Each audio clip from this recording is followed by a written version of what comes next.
What's going on, guys? Jeff here, Mad Hatter's Reef. Today we're going to be taking a look at the top 10 LPS corals for your reef tank. But before we jump into that, if this is your first time being here, this is where I talk about everything reef tank related. So if you love yourself some reef tanks like I do, make sure you hit that subscribe button and the bell so you can be notified every single time that we upload a brand new video.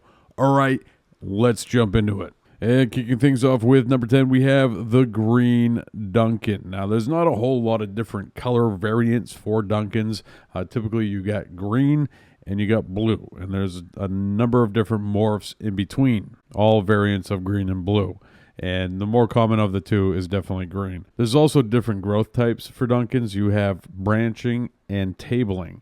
And the tabling type tends to be more of just kind of a ball, especially as it grows out, where the branching type is very similar to the way in which a candy cane will grow. Now, my preference is definitely the branching type because they're a little bit more spread out, not nearly as compact as the tabling type. But when it comes to Duncan corals, what I like most about them is they are a very good indicator beginner-friendly coral. Now, you might be asking yourself, Mr. Mad Hatter's Reef, what do you mean about indicator coral? Well, when you're at your local fish store, you pick yourself up a Duncan, bring it home, dip it, which I hope all of you dip your corals prior to adding them to your reef tank. Once that coral kind of settles in after a day or two, it's going to be looking great. It's going to be opening up. It's going to be happy. Now, any changes to that is actually an indication that something is happening in your tank, and it's probably time to step up on the maintenance or do a little bit of testing to see what is going on. That's why I like the Duncan as an indicator coral, because it's almost the canary in the coal mine, and it's going to let you know that things are not going well, and you probably need to step up your game as far as maintenance goes. Check them out. The Duncan coming in at number 10. And coming in at number 9 on our top 10 LPS corals, we have the green candy canes. Now, very similar to your Duncans, there's a lot of different color morphs. There isn't much for different growth patterns, but you have mint green, purple and green. You have neon green. They all have their little fancy names. And what I like about Duncans is, even though that you may have a system that doesn't have the best lighting, you can make up for that with supplemental feeding with this coral. Now, I'm not saying you can go out and get a reef tank going and have, subpar lighting intentionally and try to keep this coral alive. You do need to try to provide the best environment that you possibly can for these animals. But if you don't have the strongest light, or it's an area of the tank that isn't that strong, you can make up for that with supplemental feeding because they definitely do have a very strong feeding response. Some of the coral food that I prefer to use with the candy canes is Red Sea AB+. It's definitely a passive way of feeding. You don't have to worry about target feeding. I would just broadcast feed the tank. You don't have to use it as much as I recommend, but it's definitely a very good food for this coral, and I've seen some pretty awesome growth rate as a return using that product. Check out number 9, the candy cane coral. And coming in the number 8 spot on our top 10 LPS corals, we have the hammer coral. Now, as far as different colorations of hammer corals, we could probably sit here and dedicate an entire hour-long video and just talk about all the different variants.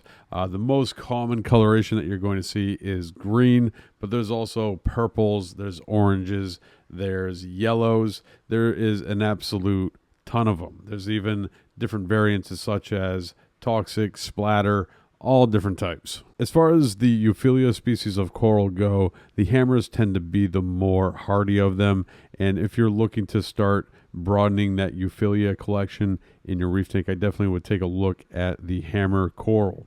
Two things that are important to mention when it comes to hammers and a lot of the Euphyllias is the growth pattern. There are two different types. There is the walling type, which I guess the best way to explain that growth pattern is if it were to die, it looks like a taco. It's just one giant polyp. The other variant of growth with hammers is branching.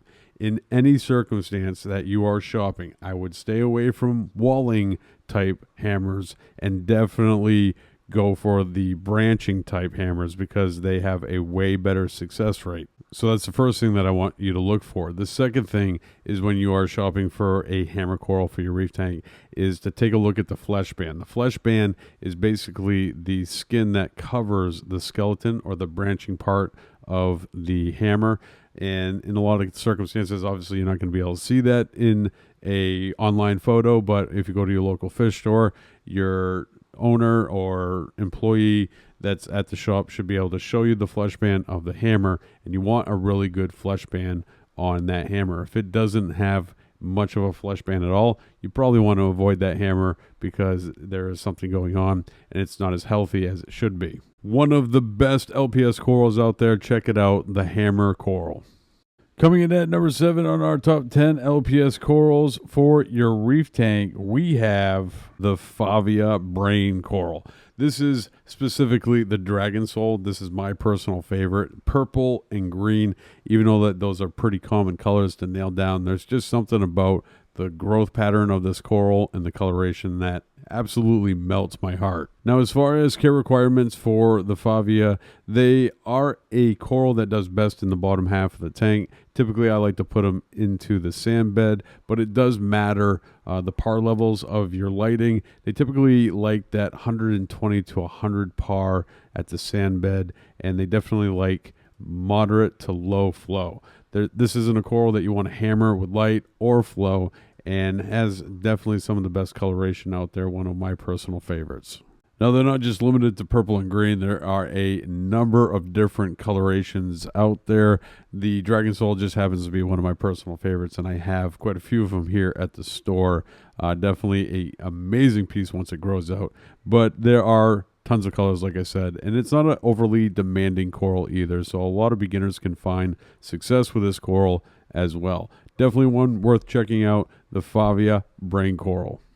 Coming in at number 6 on our top 10 LPS corals, we have the Aken Echinata. This is definitely one of the most stunning LPS corals out there. The coloration on these different variants is downright stunning. This is a splatter variant that we have here at the store, and it is definitely one of my favorites. As far as care requirements go for the Aken Echinata, they are very similar to the Favia, where they like that moderate to low flow and also moderate to low lighting, doing best at a par level of 100 to 120, and I often will put these guys in the sand bed because that's how I have found has been the best place for them. You just want to make sure you don't have any fish that are going to be scooping up the sand and covering these corals up.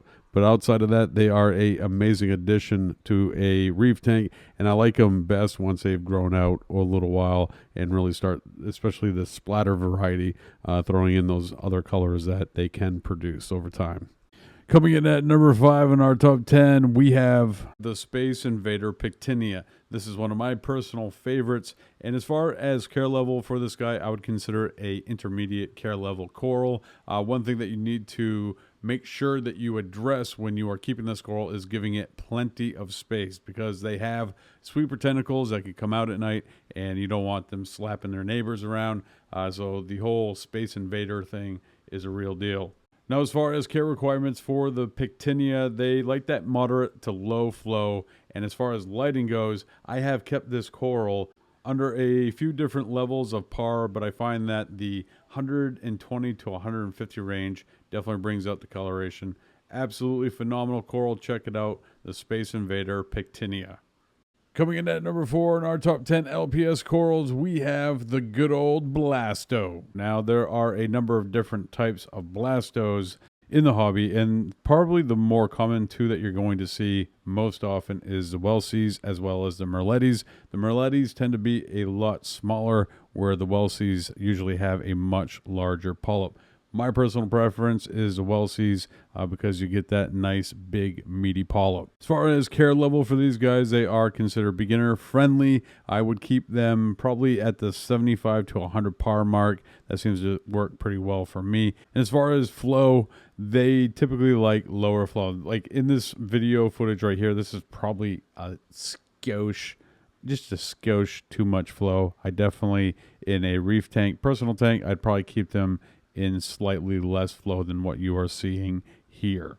Great little coral. Check them out. Coming in at number 4, the Blasto. Next up, coming in at number 3, we have the Chalice. I don't know what it is about a chalice, especially once they have grown out quite a bit, but it is absolutely one of my most favorite LPS corals. They definitely have sweeper tentacles, or most of them will have sweeper tentacles, especially that come out at night, so you want to make sure that you're giving them plenty of space. I have found that 100 par tends to be the sweet spot for this coral, and as far as flow goes, that low to moderate flow is usually a pretty good starting point. Now, this is a coral that I have struggled with in the beginning of my reef keeping journey, and I really contribute that to not testing my parameters and maintaining proper water chemistry. So I would consider this a intermediate coral, but definitely an interesting one nonetheless to add to a reef tank. Coming in at the number 2 spot, one of my personal favorite LPS corals, and that is the Aken. Now, much like many LPS corals that we've talked about here on this list, they do well with the low to moderate flow as well as low to moderate lighting. And this is a coral that has a pretty heavy feeding response. So if you're looking to have a coral in your tank that you can feed and get all happy because you see them chewy chomp the food, this is definitely a coral that you can do that with. Now, something worth mentioning about Akens is they have a grading system. So if you're online and you happen to see some of these grading terms, this is what they're talking about. So you have your grade A's, which is just pretty much your general stock Akens. This is actually a general stock Aken right here, but definitely some of the best footage I've ever taken of an Aken. I still love this coral. I wish I still had it. Anyways, they have your general stock, which is typically referred to as your grade A. Then there is the ultras, which usually have pretty bright coloration. And then there is the rainbow grade. Then the price of these corals jumps up considerably as you go through the different grades. Absolute beautiful coral. I would add them to any tank. I would love to have a Aken garden in some tank, a rainbow grade Aken garden someday, but we got to get that going. We got to get that tank build in place. But definitely a interesting LPS coral to take a look at. And if you're looking to add a splash of color and be able to feed some corals, check out the Akens. Coming in at the number 1 spot on our top 10 LPS corals for your reef tank, we got the good old Skoie. Very similar to the Akens, but definitely a huge cost difference because there's not a whole lot of folks out there that are aquaculturing. I'm not going to say nobody is doing it because there is a few renegades out there doing it. Cutting them just like pizza, man. It's crazy. Anyways, your typical Skoie, such as this one, which is a bleeding apple, is a ultra grade Skoie, and they can fetch a price anywhere from $300 to $400 depending on their size. Absolute beautiful coral, definitely likes low light and to be fed. Check them out, the Skoie.